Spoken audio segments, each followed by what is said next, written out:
20 godina sa vama. Eduka. Prijatelj škole.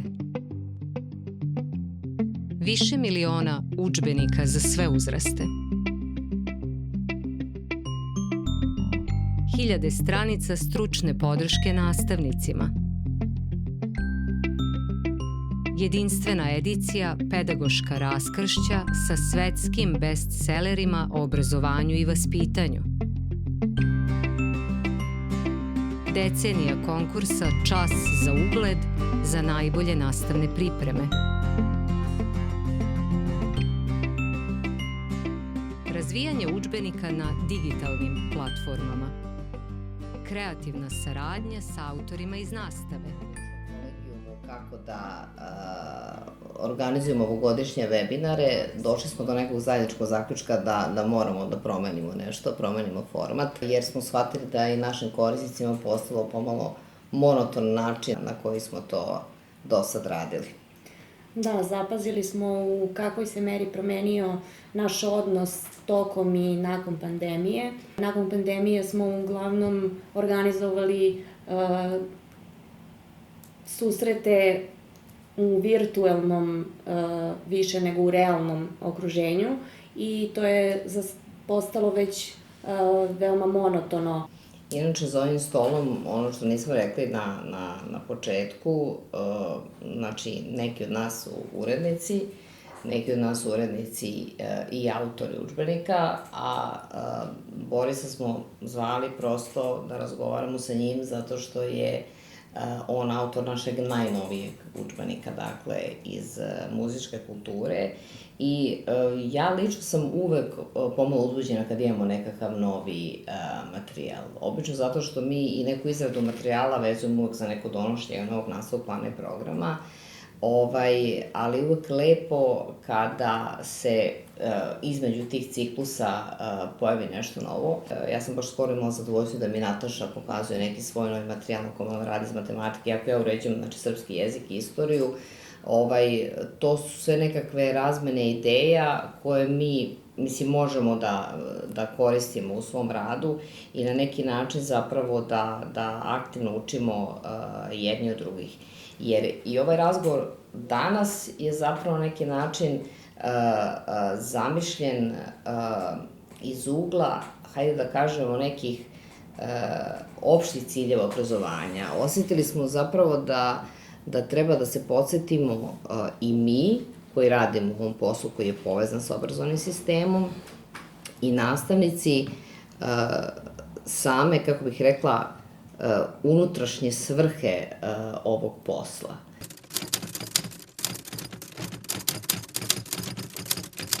To je pitanje kako zapravo i na koji način udžbenik može u tome uopšte da pomogne nastavniku. Jer to je vrlo, kako rekla, složeno pitanje koje se razrešava u učionici u odnosu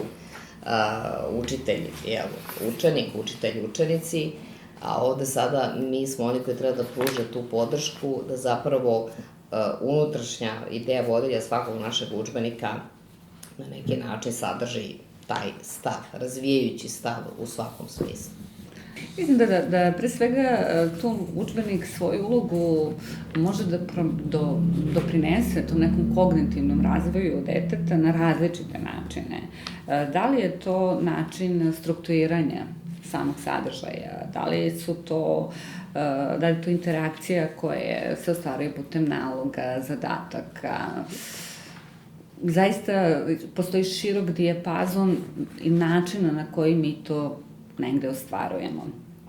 Ono što bih ja tu negde izdvojila, ono što je neka naša težnja, jeste taj neki heuristički pristup, odnosno otkrivajući pristup gde se negde učenici upućuju da, odnosno autori i sam uopšte idejna koncepcija upućuje učenike da osmišljenim pitanjima, da sami konstruišu znanja do kojih dolaze. Da, ja mislim da je to zapravo ključno.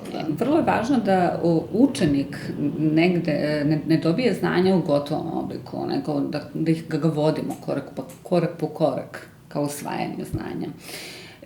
I kada sam sebi tako postavila pitanje šta je to, koja su to dobra pitanja, zaista imam mnogo primjera dobrih pitanja, ali nekako bih izdvojila pitanja zašto.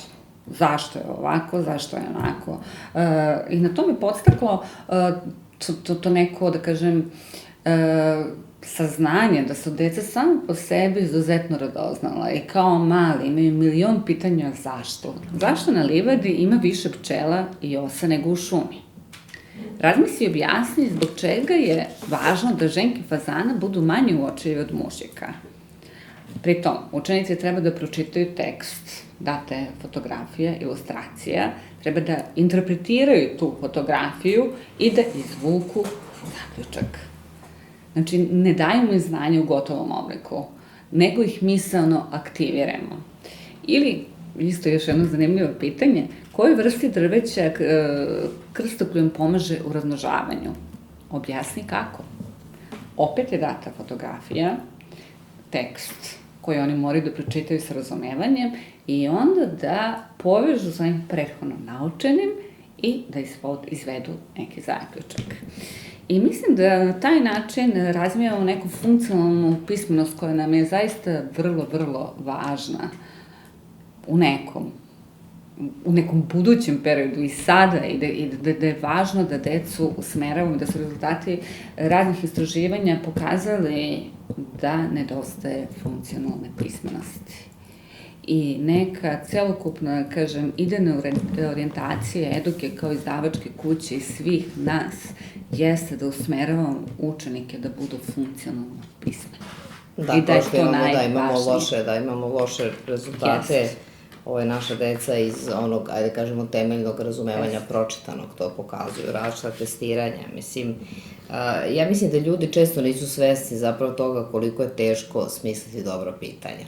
Izuzetno teško. I koliko su pitanja u udžbenicima, dobra pitanja, zapravo onaj teži deo posla od izlaganja sadržaja. Sad što se tiče ovog prve tačke osovinske oko koje organizujemo razgovor, nastava srpskog jezika je tu, kako bih rekla, veoma dobra platforma zapravo za emocionalno opismenjavanje, za razvijanje zapravo emocionalne nekakve pismenosti, jer vi imate književni tekst koji je podsticajan, tu učenici mogu da na neki način procenjuju ponašanja likova, da ih ocenjuju sa stanovišta određenih vrednosti, dakle, da li je taj lik pravu, nije i tako dalje, da imenuju svoje osjećanja, dakle, u odnosu na tekst, da imenuju osjećanja likova. To imenovanje osjećanja, recimo, to je nešto čime je prožet ceo tekst, na primer,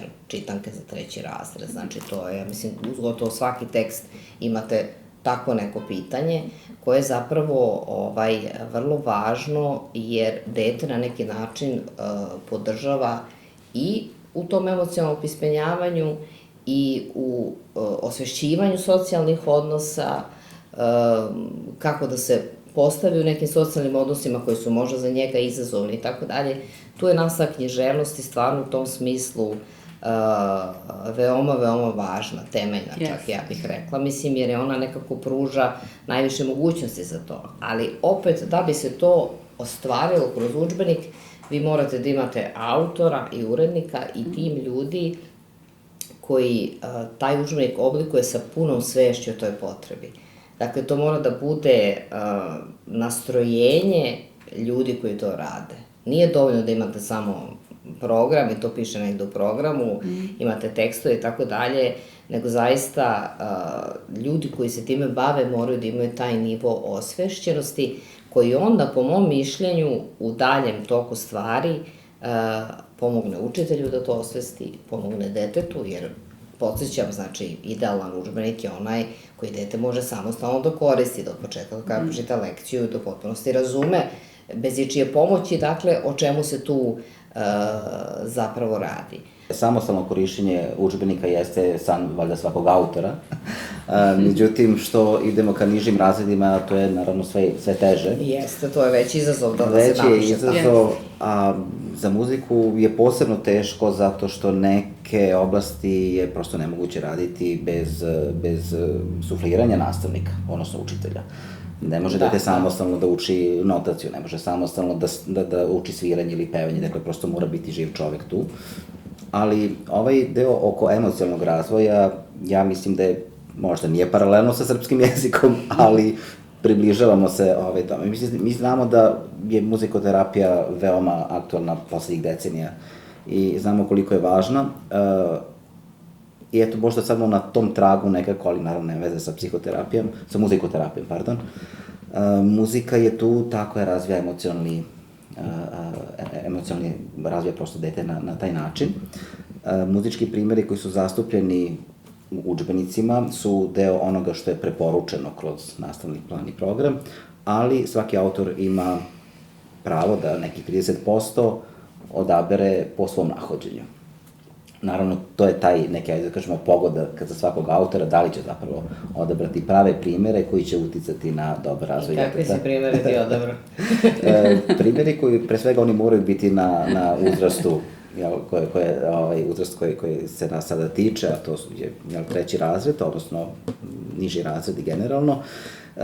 Oni su uglavnom povezani sa nekim asocijacijama koje su vrlo konkretne, dakle ne govorimo o previše apstraktnim stvarima, i to su muzički primjeri iz literature koji se povezuju najčešće sa prirodom, sa životinjama, ali da se i nadovežem na onu priču o pitanjima koliko su važna.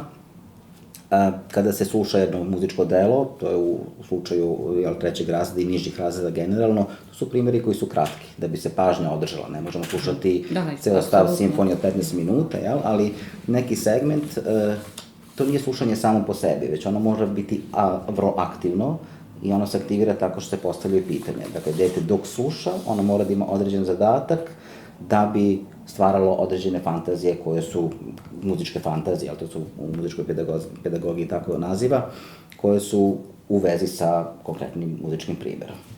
Pošto sam ja imala prilike, mislim, da gledam tvoj udžbenik, ja sam imala neku korekturicu, nešto mi Nataša, mislim, poslala malo pred kraj, pred štampu da pogledam. Mislim da si stvarno uspeo u tome. Mislim, to je prosto jedna topla knjiga koja na jedan čovečan način prilazi, mislim, deci i približava im muzičku kulturu i, kao bih rekao, u tom smislu ih izgrađuje, jer mi živimo u društvu u kome je taj aspekt ipak malo zapostavljen, dakle, aspekt nekog estetskog vaspitavanja, znači, realno prosto deca su izložena vrlo rano i zbog novih tehnologija, znači sadržajima koje možda i nisu najprimerenija. I ovo je neki, kako bih rekla, povratak, mislim da se napravio tačno neki fini balans između uvažavanja sveta u kome današnja deca žive i tih nekih solidnih, dakle, muzičkih vrednosti na kojima zapravo treba da se izgradi neki njihov kao stav prema muzici, tako da čestitam te, mislim, meni se udžbenik sviđa, što valjda treba da bude značajno. Ako mogu samo da dodam u vezi sa ovim predmetom, to je sa udžbenikom, da je kroz njega nekako se izgrađuje i individualnost učenika, veoma u jednom kontinuitetu, bukvalno od prve lekcije do poslednje. Da.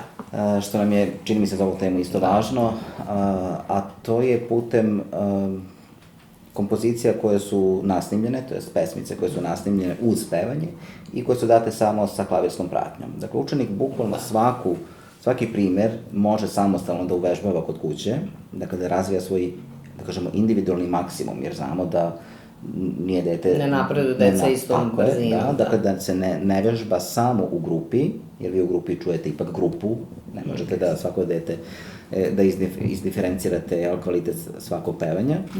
I na taj način, dakle, ima vremena, može da vežba koliko god želi i da onda pokaže u nekom momentu ili u razredu ili samostalno, da čak uvežbava nastup koji je, kako da kažem, taj javni nastup koji nama možda uvek nije dovoljno prijatan, da uvežbava kod kuće. i da uvežbava pred svojim ukućanima ili pred drugarima. Eto, to je, mislim da je isto važno. Što bi rekao Paulo Freire, ovaj veliki brazilski pedagog, imamo jednu njegovu knjigu objavljenu, Pedagogija obespravljenih, cilj učitelja treba bude da učenici postaju oni sami. Dakle, to je zapravo nekakva na posledku ideja i sad tu uvek postoji ta napetost, znači između plana i programa i toga šta vi zapravo možete da spakujete u udžbenik, a da se ispoštuju sve te stavke. I tu dolazimo do sledećeg pitanja koje glasi kako kod dece razvijamo svest o sebi, stvaralačke sposobnosti, kritičko mišljenje, motivaciju za učenje i sposobnost za timski rad, pa onda samo vrednovanje, samo inicijativu i izražavanje svog mišljenja. Srpski jezik je opet upravo zbog tih sadržaja iz književnosti u tom smislu povlašćen. Nataša zna kakva je neka moja orijentacija kao urednika i kao autora, jer je i čitala moje udžbenike sve u nastanku.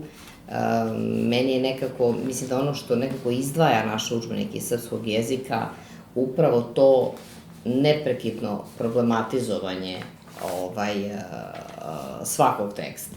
Dakle, prosto, ja mislim da u našim udžbenicima srpskog jezika ne postoji ni jedno potencijalno kontroverzno pitanje koje je ostalo pod tepihom, jer književni tekstovi to često nose. Za početak mi imamo književne tekstove koji su, recimo, nastajali u neka druga vremena kada su određene stvari bile normalizovane.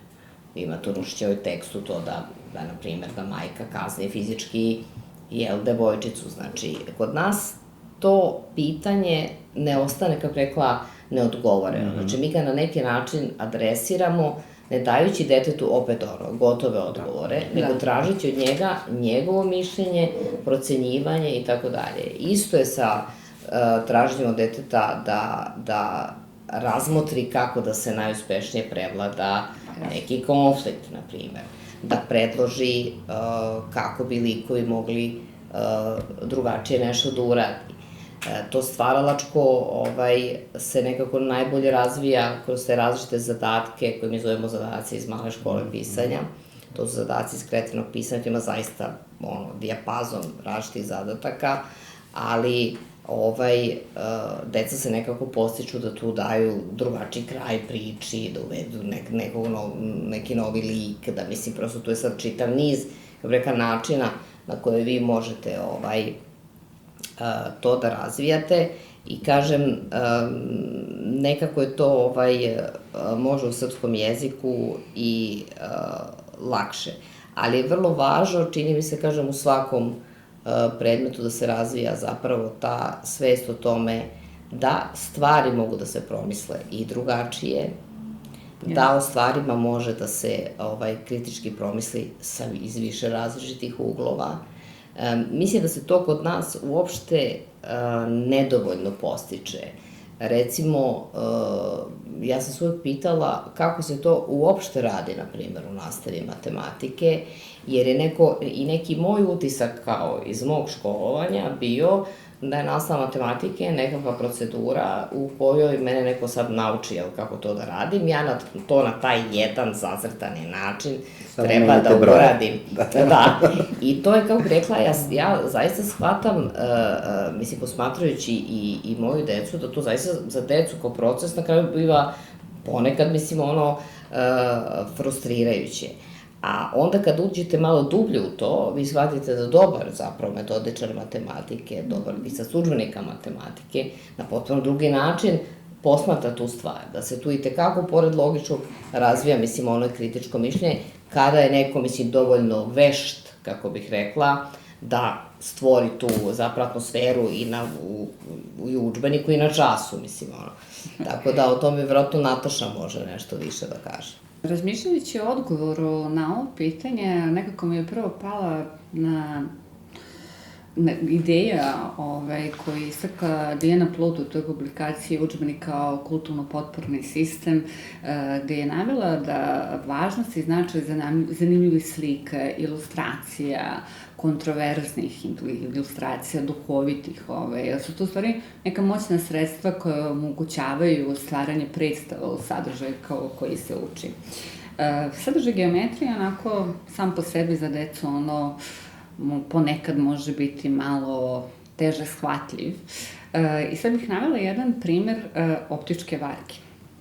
I tu vidimo primer gde se naše oči, naš mozak igraju sa nama, da ono što vidimo ne odgovara stvarnoj situaciji. Date su paralelne prave kroz primer optičke varke. I to je u stvari jedan kognitivni konflikt i u stvari jedan primer onoga o čemu je Monja pričala, kognitivnog, odnosno kritičkog promišljanja. I zaista nesumnjivo je da će učenici upravo i uz pomoć, između ostalog, uz pomoć ovog primera odlično zapamtiti šta su paralelne prave i da će vrlo lako evocirati taj primer koji je kontroverzan da bi usvojili znanje o paralelnim pravama. I isto, kada razmišljamo o matematici i prilikom koncipiranja uopšte udžbenika, nastavili smo da igrumne aktivnosti što više uključimo u nastavu matematike. Matematika nije nešto što je krajnje apstraktna nauka. Trebamo nekako da je predstavimo, da je učenici dožive kao deo svakodnevnog života i deo igre i mislim da je to nešto što je njima blisko i da će na taj način usvojiti sadržaje na jedan drugačiji način. Ovde je sad jedan primer jednog zadatka, rada u paru, gde učenici treba da sastavu s pomoć karta najveći i najmanji mogući trocifreni broj. To je primjer iz Matematike 3, autore Sofije Zarubski i Boška Vlahovića.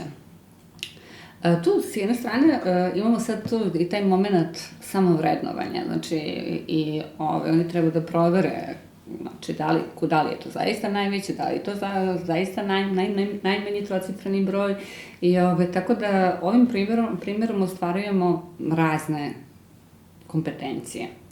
Ili kada govorimo o nekom kreativnim zadacima koji su u funkciji boljeg razumevanja sadržaja, navešću isto primer iz Matematike Zarubski Vlahović, opet je primer geometrije, i pojam uglova. I to je negde isto što učenicima može predstavljati malo apstraktan sadržaj, i onda se tu se utkala tako jedna dobra ideja da učenici kroz timski rad prave lepeze, različite figure i na taj način uče o uglovima na jedan praktičan način. Razlomci. Razlomci su isto nešto što je učenicima potrebna jedna podrška za pravilno razumevanje razlomaka i imamo jedan primjer u matematici Zarubski Vlahović, gde učenici uz pomoć prave razne delove celog, koristeći plastelin, koristeći valjak, i onda uočavaju koji je to deo celine. I tu je i timski rad i neko praktično učenje i očigledno učenje koje nije apstraktno. I mislim da će na taj način uspeti da steknu neko funkcionalno shvatanje razlomaka. Samo vrednovanje je zaista važno, to znamo svi mi ovde za ovim stolom, kao i svi učitelji i nastavnici. Posebno u digitalnom svetu gledali smo da to bude izdvojeno i na kraju svake oblasti nalazi se check lista učenicima gde oni mogu da provere šta su i koliko postigli kada završe određenu oblast. Digitalni svet je poslednji predmet uveden u učionice i zaista je specifičan. mnogi u učionicama ga i ne izvode možda kako bi trebalo da ga izvode. Izazovan je i za nastavnike, odnosno učitelje, i za učenike. Zato je jako važno da udžbenik bude dobro organizovan kako bi i učenicima olakšao to upoznavanje digitalne pismenosti. S druge strane, i mi odrasli smo svesni da su i učenici sada možda i pismeniji digitalno od nas i ulaze u učionicu sa različitim nivoom znanja o digitalnim tehnologijama. Mnogo se lakše snalaze nego mi odrasli u nekim momentima, ali to ne treba da stvara neki gard prema digitalnim tehnologijama. Zaista one u mnogome mogu pomoći i učenicima i nastavnicima u nastavi, otvaraju mnoge, koristeći internet, otvaraju mnoge izvore znanja, ako znamo na koji način da tražimo i gde da tražimo, izvore znanja koje su i njima značajni, a i nama svima. Postoji jedan primer gde učenici sagledavaju različite brzine kretanja, samim tim i brzine u muzici, kada se radi tempo. I tu postoji jedna priča o životinjama, Sećam se. da, koja je kasnije u drugom pogledu iskorišćena da oni naprave jednu muzičko-dramsku priču, ili to se zove zapravo muzička priča po našoj metodici, gde koriste muziku, različite muzičke primere koji su im dati, da upotrebe na odgovarajuće mesto s obzirom na tok, dramski tok literarnog teksta. Eto, to je interesantno. Sada učenici mogu na različite načine to da urade, ali pretpostavljamo da mora da postoji objašnjenje zašto su možda upotrebili muziku koja nije emocionalno odgovarajuća, jel, za taj, jel, moment, ili po tempu, ili po ritmu, ili slično. Pa na ovo pitanje ja bi se nadovezala sa jednim onako zanimljivim primjerom iz prirode i društva.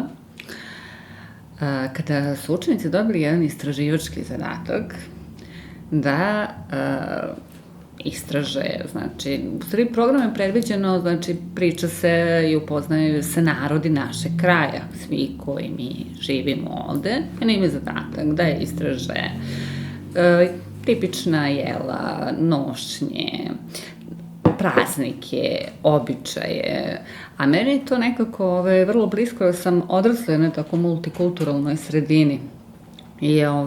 I mislim da na ovaj način zaista mogu saznati vrlo zanimljive stvari i ono što, kao, na primjer, mogu da navedem da smo mi međusobno počeli nacionalna jela da pripremamo svi. Što tebi vrlo odgovara. Što meni odgovara. Tako da ovaj zadatak... Nataša se to ne vidi, ali ona je gurman, a sa uspeću ne vidi se. Ali ovaj zadatak je toliko zanimljiv i stvarno je usmereno na poštovanje i uvažavanje različitosti i shvatanje to kao jedno bogatstvo. Da se nadoveže, mislim, ovo sad, recimo, orijentacija, mislim, predmeta digitalni svet, ona je potpuno u skladu zapravo sa jednim od najznačajnijih, znači, pedagoških ogleda, pedagoških istraživanja u 21. veku. To je istraživanje koje su Gata Mitra sprovodio tolike godine, faktički od 2000-te pa, maltene do danas. Mi smo objavili tu njegovu knjigu Škola u oblaku, ja mislim da to prvo izdanje na engleskom bilo 2019. To je onako bilo baš u oči pandemije. I način na koji on radio taj svoj eksperiment, između ostalog podrazumevao te samoorganizovane laboratorije za učenje. Dakle, to je jedna revolucionarna knjiga, verovatno najvažnija knjiga o obrazovanju u 21. veku, jer govori upravo o tom odnosu, dakle, tih modernih digitalnih uređajnika i interneta, kao reka, i uticaj koji to ima na obrazovanje. Taj njegov metod rada je uvijek podrazumevao jedan broj dece oko računara. I to je upravo ovo. Znači, dete nije samo izloženo tehnologiji, nego to podsticajno pitanje koje se postavlja detetu, na koje ono treba da da odgovor kroz neki istraživački rad koji je vezan za internet, mora da se odvija u kontekstu nekakvog saradničkog, kako bih rekla, poduhvata. Tako da je to obično 4 dece, znači za jednim kompjuterom. I rezultati su zaista zapanjujući. Ja mislim da svako ko se bavi obrazovanjem apsolutno treba pročita Mitrinu knjigu, zato što su uvidi koje mi stičemo, kako bih rekla, iz te knjige zapanjujući. Možda malo i zabrinjavajući, jer je stepen intuitivnosti sa kojom deca koriste te tehnologije, kako bih rekla, zaista mnogo veći nego što mi uopšte možemo da naslutimo, kao i načini na koje sve to može da se upotrebi, kako bih rekla, u obrazovne svrhe. Ali, kažem, mislim da kada postoji to nastrojenje, znači, autora ili urednika koji ga, malo u tom pravcu postiče, to prosto može da se sprovede kroz čitav niz, mislim, sadržaja. Mislim, pa eto, na primjer, to i sad kroz digitalni svet, mislim da deca zapravo osvešte šta zapravo znači saradničko ponašanje, do kojih rezultata dolazimo kada sučelimo različite, kako bih rekla, metode rešavanja problema, mislim, i tako dalje, da nas to na neki način zapravo kao ličnosti bogati i to postaje jedno od sredstava učenja. Znači, sigurno sam da i u nastavi muzičkog, mislim, ta vrsta saradničkog modela je neophodno da bi stvari zapravo funkcionisale u nastavi. Svakako. Ja mislim da je nekako sreća za sve ostale predmete što muzička kultura postoji, zato što od prvog razreda pa nadalje postoje sadržaje koji su prosto osuđeni na zajedništvo. Dakle, vi ne možete učiti pesmicu po sluhu ili učiti pesmice putem sviranja ako ne postoji organizovano zajedništvo i koje je podsticajno. Ja se sećam uputstava koje smo dobijali svojevremeno od naših profesora metodike kada se radi sa muzičkim instrumentima, odnosno dečjim muzičkim instrumentima, uvek su govorili ne smete deci samo podeliti instrumente i kao sad čekati se desi ili će nastati haos, nastati će buka. Svako dete ima potrebu da čim dobije nešto da radi s tim instrumentom. Dakle, imate haos u učionici. Dakle, morate vrlo jasno odmah dati uputstva, dakle, to znaju pretpostavljam naši učitelji, kako se sa tim instrumentima radi i koji su njihovi zadaci. Dakle, moraju dobiti instrumenti, moraju ga čuvati do sledećeg uputstva šta sa njima da se radi. Ali upravo kroz to zajedničko muziciranje neguje se njihov odnos prema drugima, prema celokupnom, toj nekoj maloj zajednici ili prema svojoj grupi ako se deli u glasove ili na te instrumentalne deonice, kako to zovemo. Tako da s te strane kažem da ako se na pravi način neguje zajedničko muziciranje kroz taj predmet, učenici već mogu da prenesu to iskustvo i na neke druge predmete, gde se takođe radi. Pa, pored ovih socijalnih veština o kojima smo pričali, koje se razvijaju kroz zajedničko muziciranje, istakao bih jedan primer koji se odnosi na razvijenje vrednosti učenika kada je reč o odnosu prema ukućanima, prema starijima, prema svom okruženju, dakle ljudima koji žive u njegovom okruženju. Naprimer, tokom učenja o narodnom stvaralaštvu, to je 5. poglavlje, učenici popunjavaju radni list istražujući narodnu pesmu uz pomoć članova porodice ili okruženja. Pored toga, kroz stripove koji se nalaze u uvodnim lekcijama svake teme, ali i u svakoj lekciji, na primjer o tonskim visinama, učenici uviđaju prijateljski i podsticajan odnos likova, ali i učavaju model uspostavljanja i razvijanja novih prijateljstava, upravo, dakle, kroz te likove koji se nalaze u stripovima.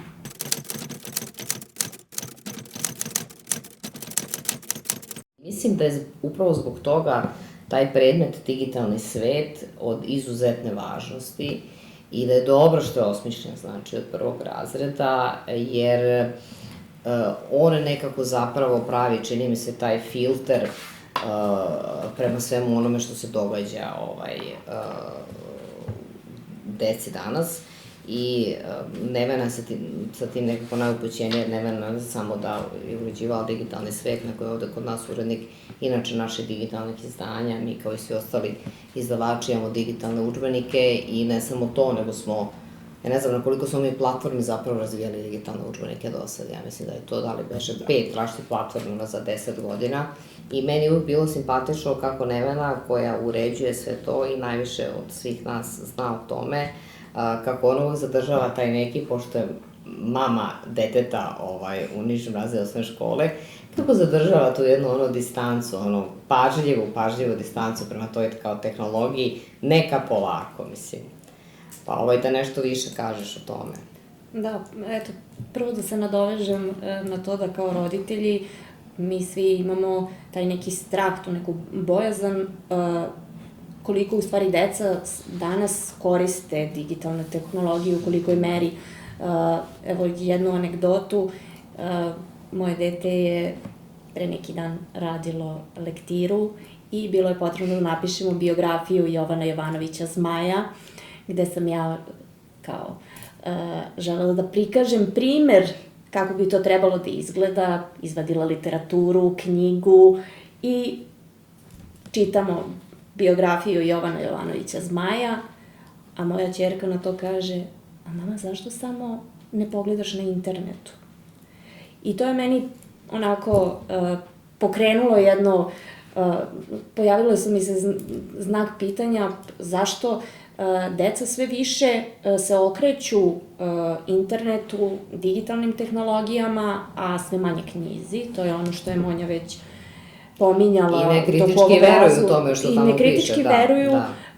Znamo da i na internetu može da se nađe mnogo neprimerenog sadržaja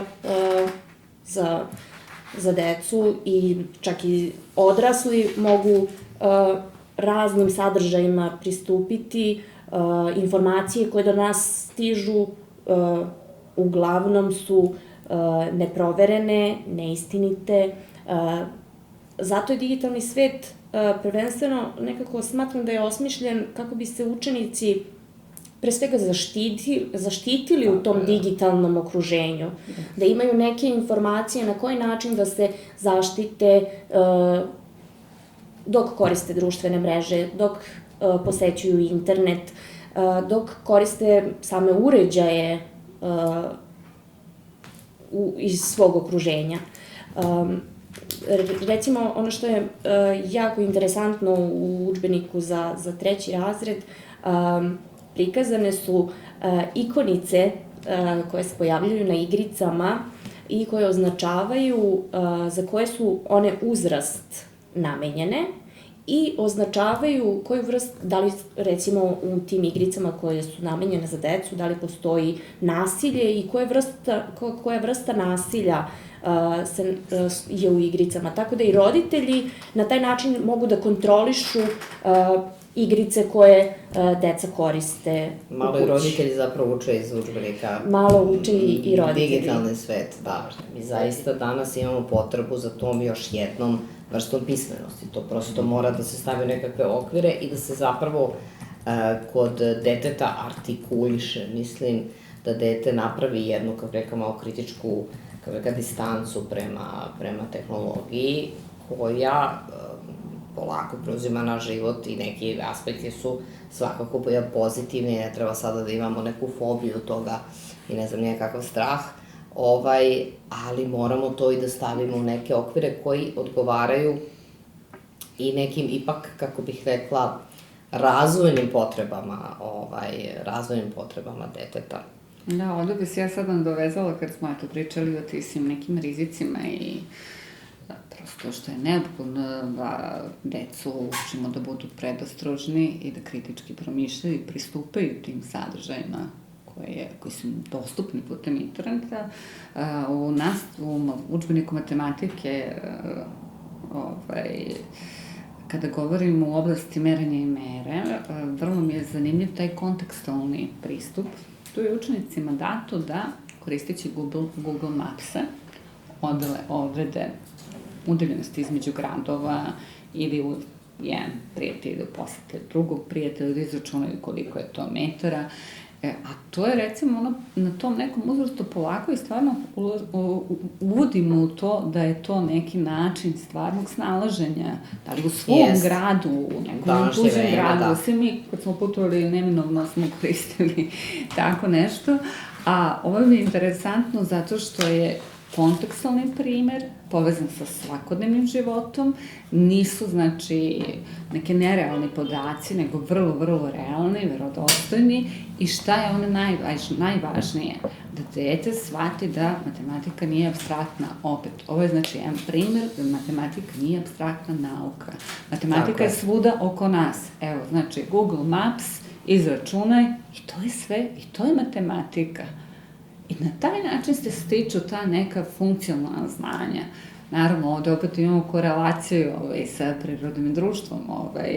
Tako da, ovo je samo primer jednog zadataka, a takvih zadataka ima mnogo i vrlo je važno da taj čitav tim ljudi koji radi na koncipiranju naših udžbenika upravo nastoji da koncipira takve zadatke gde ostvarujemo više ishoda istovremeno. Da. I ovo je sad jedan pozitivan primer uz poštovanje svega onoga o čemu ste vi pričali. Pa dobro, i u nastavi muzičkog, mislim, kako bih rekla, tehnologija je izvršila uticaje. Znači, mi kada smo počeli da radimo udžbenik iz muzičkog, mislim, čime su oni bili opremljeni, na koji način zapravo sada, mislim, i plasiramo muziku. A kada smo mi učili, tada su još bile ploče, pa su bile kasete, jel? Pa CD-ovi, danas već retko ko ima laptop gde može da primeni CD. Da. Tako da mi smo prešli potpuno na digitalni metod i da svi naši muzički primjeri se nalaze, odnosno audio primjeri, nalaze se na platformi Edukinoj, gde se pristupa tako preko QR koda, to je potpuno bezbedno okruženje. Međutim, kada govorimo o tom izvoru, pre svega sa interneta, ne možemo bez interneta, a posebno kada reč o muzici, dakle mi ne možemo sad da angažemo simfonijski orkestar i hor od 500 ljudi da nam snime neku simfoniju Čajkovskog ili bilo kog drugog autora, već moramo koristiti baze koje postoje, a zaista su odlične baze, pre svega na YouTube-u.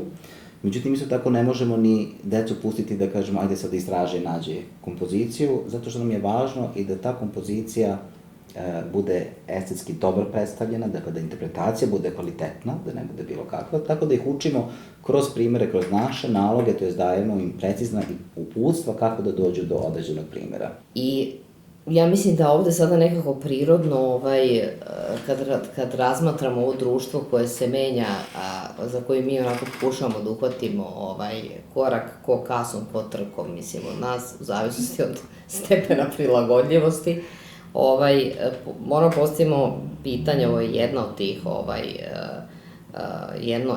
jedno od tih pitanja koje dajemo odgovor, to je kako razvijamo ključne kompetencije za celoživotno učenje. Jer to je ono što će se možda od ovih sadašnjih generacija tražiti i u većoj meri nego od prethodnih, kada se nekako društvo menjalo, čini mi se, sporije. Sada se ta nekako promena usled tehnologije, mi živimo u jednom revolucionarnom dobu, dakle ovo je četvrta industrijska revolucija, informatičko doba, prosto moramo da osvestimo trenutak i sada zaista te kompetencije za celoživotno učenje su potrebne svima nama. Pa sad, kako kroz udžbenike zapravo razviti to kroz dece, nekako spremno zapravo da artikulišu tu potrebu da se stalno usavršavaju i uče i da rade na sebi. Ja mislim da dobrih primjera ima u digitalnom svetu, koliko sam videla. Da, kompetencija za učenje osnova je celoživotnog učenja i učenici kroz mnoge aktivnosti u digitalnom svetu prosto analiziraju, imaju mogućnost da prave plan, da organizuju svoje vreme, svoje učenje i na taj način doprinose samoregulaciji u učenju. Izdvojila bih jedan primer gde učenik pravi plan učenja tokom svoje radne nedelje, plan šta će raditi tokom vikenda i kako će organizovati svoje neke slobodne aktivnosti i učenje vikendom i na taj način učenik organizuje, sprovodi vreme, izdvaja bitno od nebitnog, obrazlaže, izlaže svoje ideje i mnogo je takvih primera, ne samo u digitalnom svetu, ima ih i u svim našim udžbenicima, da, u svetu oko nas, prirodi i društvu. A to zapravo da, mislim, cela stvar jeste da se deca nekako uče, kako bih rekla, kako da planiraju, kako da postavljaju ciljeve, mislim, šta znači zapravo uopšte ostvaren cilj i toga isto mora da budu nekako svesni sa kojim stepenom ostvarenosti ću biti zadovoljan, da li ću moći kritički da promislim koliko sam nešto ostvario i tako dalje. Mi smo baš na početku čitanke za 3. stavili taj jedan zadatak kao u vidu tabelice jednog koje treba da postave ciljeve, onda da osveste šta im je zapravo potrebno da bi stekli, pošto su ciljevi vezane opet za neke kompetencije, za veštine, šta je to što želim kod sebe da usavršim, da naučim i tako dalje. Šta mi je potrebno da bih to uradio i kojim rezultatom ću biti zadovoljan, dakle, u kojoj meri, da nekako prati svoj napredak na tom planu. Međutim, ono što je meni takođe vrlo interesantno, to je zapravo to učenja, koje između ostalog jako lepo se radi zapravo kroz učenje deteta kako, na primjer, da organizuje svoje beleške o nečemu. Kako da nauči, kako bi rekla, da promišlja nekakav, mislim, problem. Sad mi imamo u udžbenicima obično ono kao ajde Venn dijagram ili tako nešto, ali tu recimo kad je pitao književnost ima više načina, imamo neke primere u čitanci gde se recimo učenik pravi uzročno-posledični niz u svojim beleškama, mislim, ili na različit način može da organizuje beleške koje su vezane za razvoj lika, znači nekog njegovog ponašanja i tako dalje. Mislim da je to sve veoma korisno. Ali ono, recimo, što je meni posebno zanimljivo u nastavi prirode i društva, odnosno u udžbeniku prirode i društva, što su autorke uspela na jedan onako kreativan način da kod učenika osveste koliko je važno da tumače informacije ne samo koje su date kroz tekst, nego i kroz sliku, kroz ilustraciju. I da tu uočavaju i zaključuju. Ovo je sad jedan primer kada je data slika leđne veslarice i kaže na osnovu imena i fotografije objasni kako se kreće ova životinja. Nije im dato gotovo rešenje. Oni trebaju da pogledaju fotografiju i da zaključe. Ili pak, isto tako imamo primer fotografije trske rogoza i veoma provokativno i podsticajno pitanje pogledaj fotografiju trske rogoza. Zašto voda ne može da ošteti semenje koje se razvije od cvetovima? I sad to su primjeri gde mi decu učimo kako da čitaju i kako na taj način da se i dalje razvijaju. Da ne prilaze ilustracijama, fotografijama, ne uviđajući njihovu informativnu ulogu. Neke fotografije imaju, eto, tu je kao dekoracija, ali neka ilustracija, fotografija nosi značenje. I mi ih učimo sad, u ovom slučaju je predmet prirode i društvo, ali to je i kroz svakodnevni život. Da čitamo znakove oko nas. Da čitamo značenje. Mi u muzičkoj kulturi do sada nismo imali stripove. Oni nekako se možda očekuju više u nekim udžbenicima za druge predmete. Tu se pojavljuju stripovi koji se nalaze u uvodnim, dakle, uvodnim poglavljima, kao uvodne lekcije, jel? I njihova vrednost nije zabavna. Ona možda na izgled izgledaju da su pre svega zabava za decu. Zapravo to je jedan motivacioni čin koji smo uveli, da decu privuku za određenu lekciju.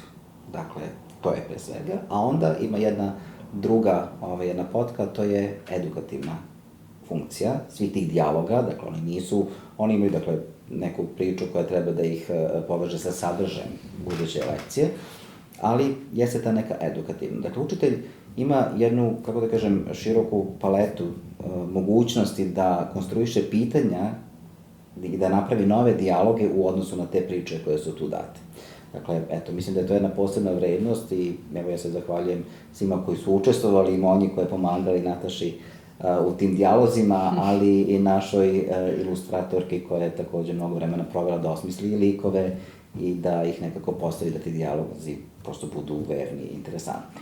Pored svega ovoga što smo do sad naveli, mislim da je u toku u kojem danas živimo više nego ikad možda važno razvijati upravo integrisana znanja.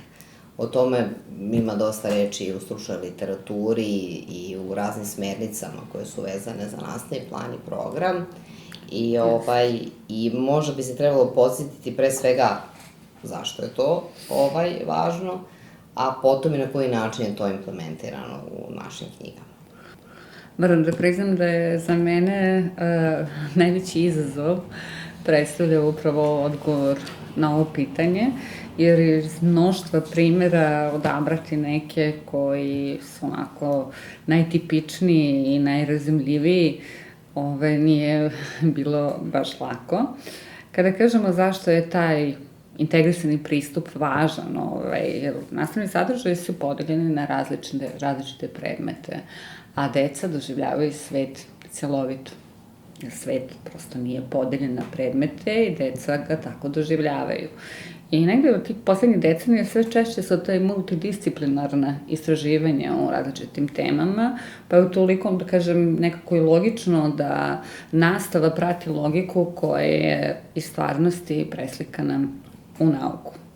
U stvari, jedna od ciljeva obrazovanja jeste i formiranje tog celovitog pogleda na svet.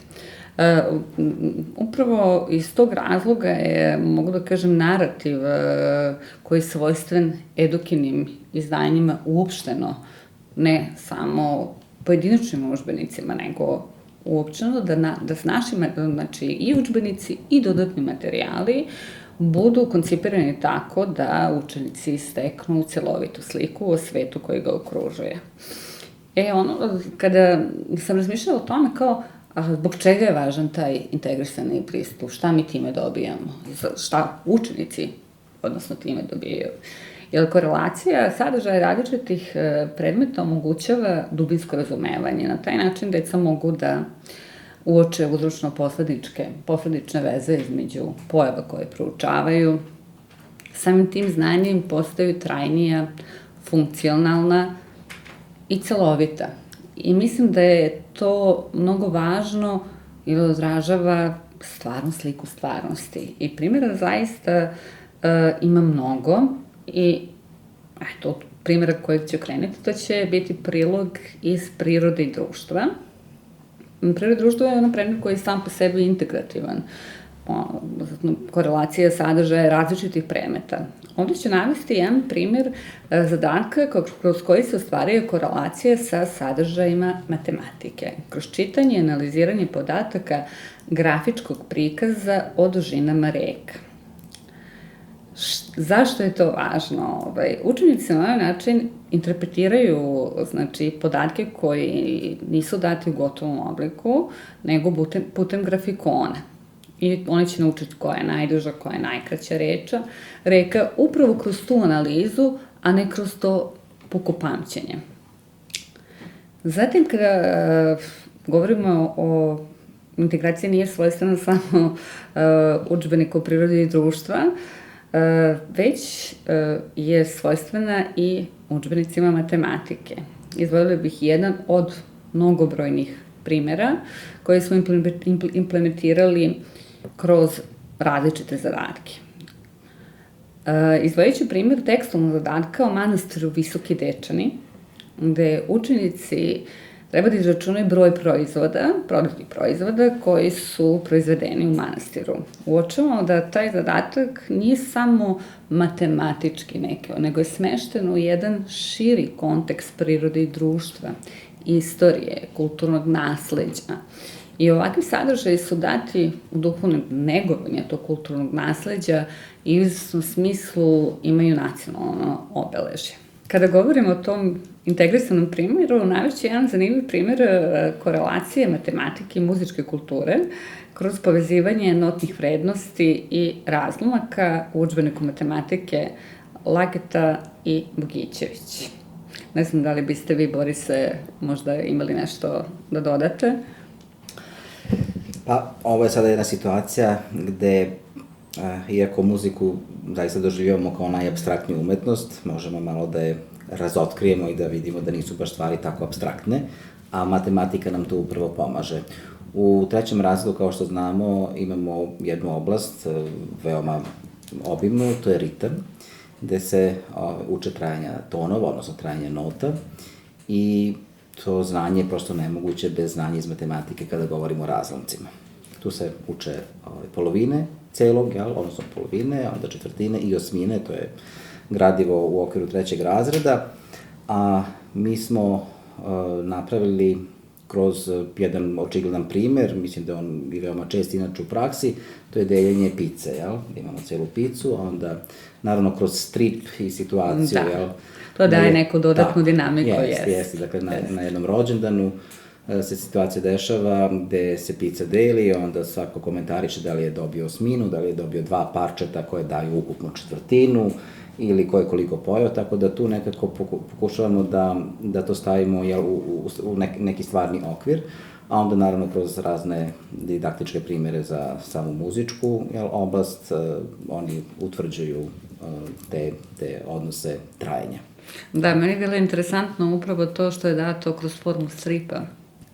Jer mislim da je baš zanimljivo i osim što je očigledno naravno, ali izuzetno je zanimljivo i deca vole da čitaju strip i to je dodatno motivišuće za njih onda. Da, i tu takođe postoji jedna velika ilustracija sa vozom, gde kroz prozor se posmatra određen broj ličnosti, to jest da li su deca, da li su velike ličnosti, odnosno odrasli, i na taj način se te vrednosti nekako pretapaju u notni sistem.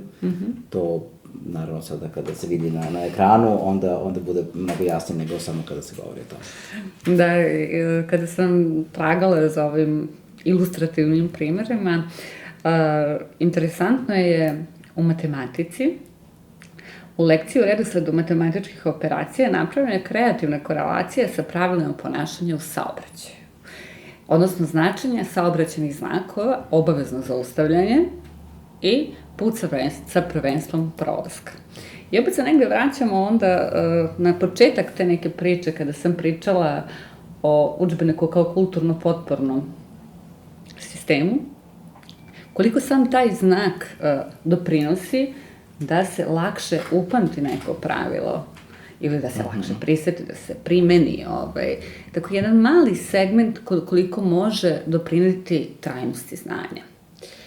Mi smo udžbenicima srpskog jezika, književnosti, to je bukvalno svuda gde smo mogli, kako bih rekla, da udenemo na bilo koji način.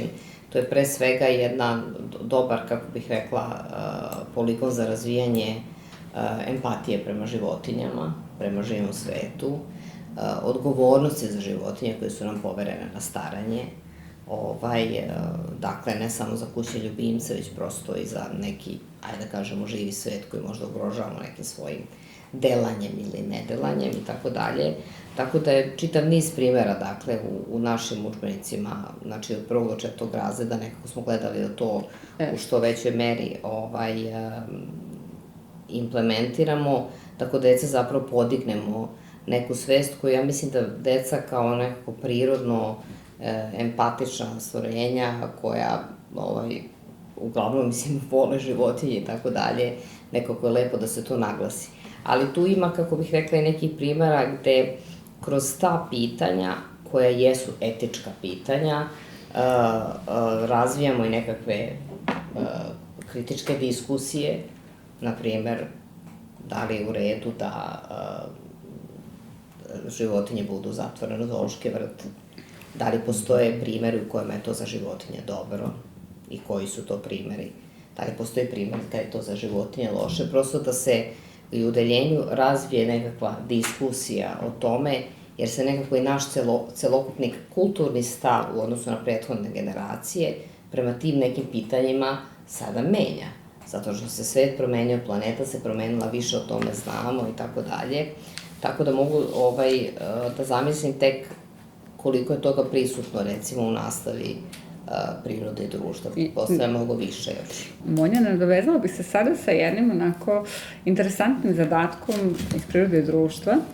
Zaista u udžbeniku prirode i društva neminovno je da je puno i zadataka i pitanja koji se odnose na zaštitu živog sveta i prirode, ali ovo mi je onako privukao pažnju zato što je originalno i malo drugačiji. Učenicima se ovde daju neke smernice i šta bi bilo kad bi bilo.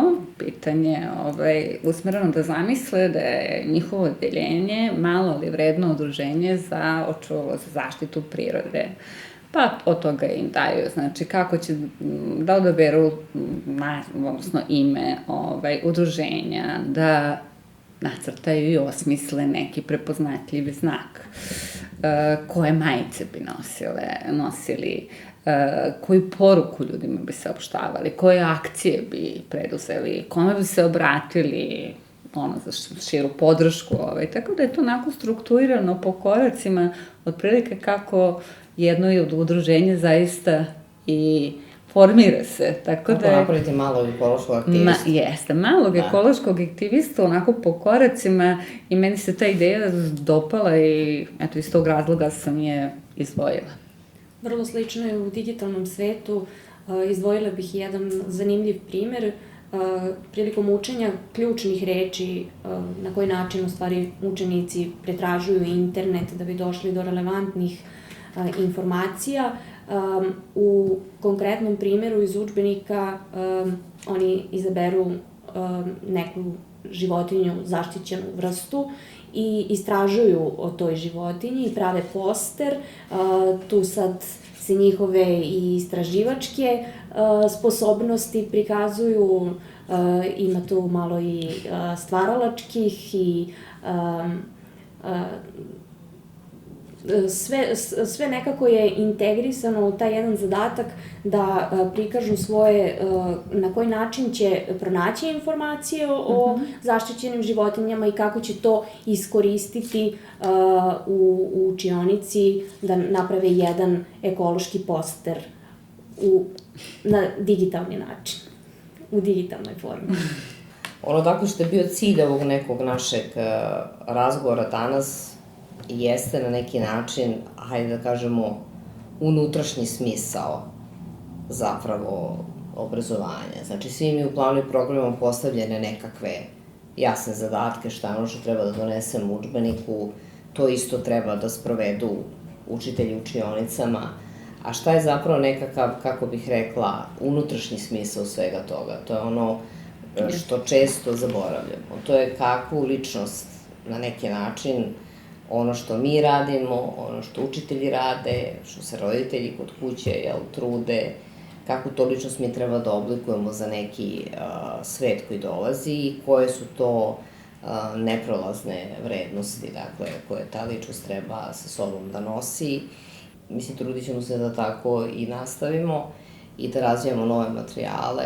Evo, Nataša radi na nekim interesantnim, inspirativnim novim materijalima, dodatnim, koji kroz malo očigledniji pristup zapravo treba da pomognu možda i deci koji imaju određene poteškoće i to je jedan deo onoga što ovde radimo. Znači, mi smo, ja bih rekla, jedan izdavač koji zapravo radi posebne prelome, recimo, za slabovitu decu.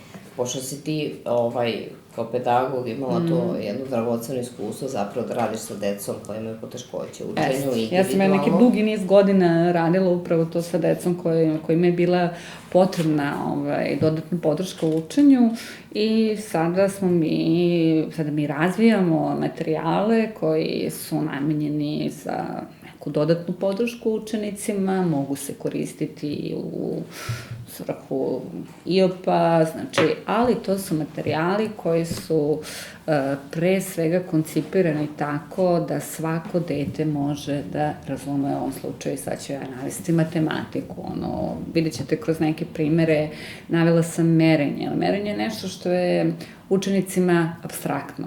I kada mi na početku damo zadatke pretvaranje mernih jedinica iz jedne u drugu, deciliter, cent, deca se totalno zbune, oni ne razumeju odnose koji postoje. Znači, mi njima prvo treba da objasnimo, da shvate, da uoče relacije, odnose i sve na očiglednim primerima. I to sam upravo radila kroz primere benzura, različitih merenja, brojevnih prava, poštujući i uvažavajući različite načine učenja.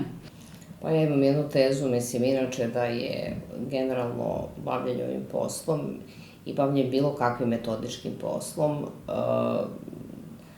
to je zapravo jedan pre svega čin empatije. Znači, vi kada pišete udžbenik, kada stvarate udžbenik, vi zapravo, kako bih rekla, morate pre svega da imate empatiju za vašeg adresata, morate da zamislite dobro vašeg adresata, da je to dete koje je drugi razred, dete koje je treći razred, dete koje možda ima poteškoće, dete koje je možda nadareno i zato ima poteškoće, jer je ili uči na drugi način. Da, ima prosto, ide brže od ostalih, pa mu onda nedostaje sadržaja i onda za sve to treba da smislite u tom empatijskom procesu bivanja u tuđim cipelama, u cipelama tog deteta, sadržaj, dakle, koji će zadovoljiti na neki način sve te potrebe. I zato sam uvijek osjećala da je tačno ono što kaže Freire, kogod da podučava, uči u procesu podučavanja i kogod da uči i podučava u procesu učenja.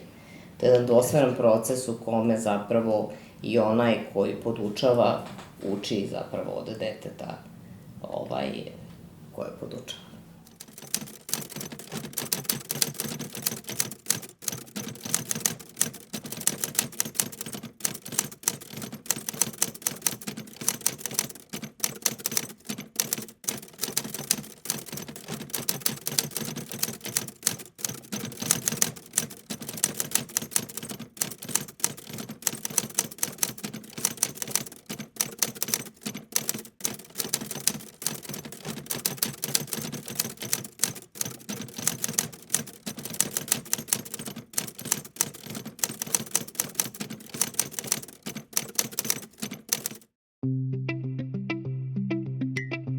Eduka, prijatelj škole.